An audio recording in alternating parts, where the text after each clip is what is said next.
Hello friends, let us now learn the methods of measurement of mid-arm circumference. So if you see methods of measurement of mid-arm circumference, the most commonly used method for measurement of mid-arm circumference is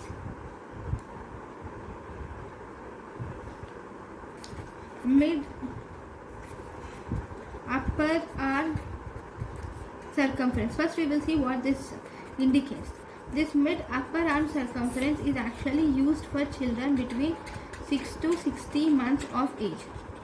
Okay, and here in the children between 6 to 60 months of age, we measure the distance between it is measured between the mid-arm circumference is measured between the acromion and the olecranon process. At the midpoint of acromion and olecranon process, you will measure this, and this is actually age independent. It is age independent parameter, and it is seen between the age groups of 6 to 16 months. So this is mid upper arm circumference. So if you see the cutoff, if the red color is for less than 11.5 centimeters, and it indicates severe malnutrition, whereas the yellow color is between 11.5 to 12.5, and it will indicate undernourished, whereas green, this is after more than 12.5, and it will indicate normal. Okay, then what about the other tests? Other tests are, we have one more test which is important.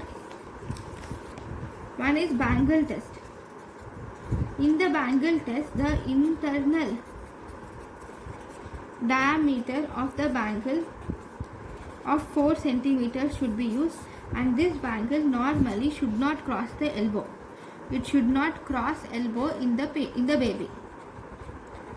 Then if you see the next test, we have quack stick test.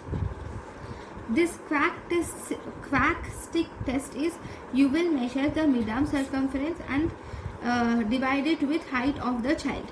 Then you get this quack stick test. Then if you see the next test is skin fold thickness. This skin fold thickness is age independent parameter.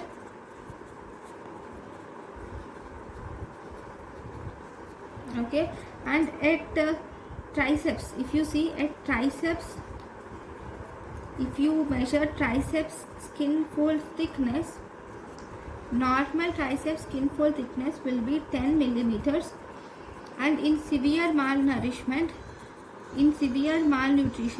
this normal triceps skin fold thickness will be less than 6 millimeters.